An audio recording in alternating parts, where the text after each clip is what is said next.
بە شێوەیەکی گشتی حکوومەت ئەم ژمارە فەرمیادا بە هاوڵاتیان لە ڕای گشتی و ئیعلانیەکە ئەڵێ ئێمە مانگانە 350 میلیارد دینار داهاتی ناوخۆمان هەیە. طبعاً ئەمە ڕاست نییە، بەدەیان بەڵگەی سەلمێنم ڕاست نییە. داهاتی ناوخۆ مانگانە 500 تا 600 میلیارد دینارە.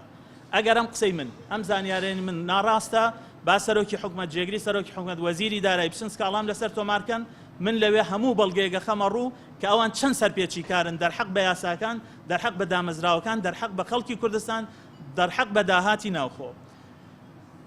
ئەگەر تەنانەت گریمان 350 میلیارد دینارەکەی خۆیان دروستە و ڕاستە.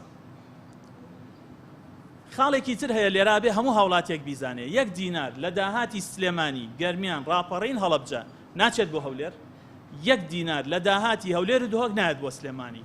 واتە ئەو خەرجیانەی ئەکرێن بۆ پرۆژەیە بۆ هەرچی شتێک هەر پارێزگایە و ڕاستیش نییە بڵێم پارێزگا، چونکە لەسەر بنەمای بەرژەوەندی هەردوو حیزبەکەی دەسەڵات ئەم سنوورە جوگرافیانە جیاکراونەتەوە، هەر یەکە و بۆ خۆی داهاتی خۆی هەیە و خەرجی خۆی هەیە. داهاتی ناوخۆی سلێمانی بە پێی سەیرەکە لەوایە، نە بە پێی یاسا، نە بە پێی یاسای بودجە، نە هیچ داتایەکی فەرمی هەیە لە وەزارەتی دارایی پێت بڵێ داهاتی ناوخۆ لە سنووری پارێزگای سلێمانی چەندە. بەڵام وێبسایتێکی شەفافیت دانراوە لەلایەن جێگری سەرۆکی حکومەتەوە پێمان ئەڵێ مانگانە 80 میلیارد دینار داهاتی ناوخۆ هەیە کە من بەڕاستی نازانم، ئێستا بەڵگەشە خەمە ڕوو. داهاتی ناوخۆی سنووری پارێزگای سلێمانی هەڵەبجە گەرمیان ڕاپەڕین مانگانە زیاترە لە 120 میلیارد دینار. بە بەڵگەی چی؟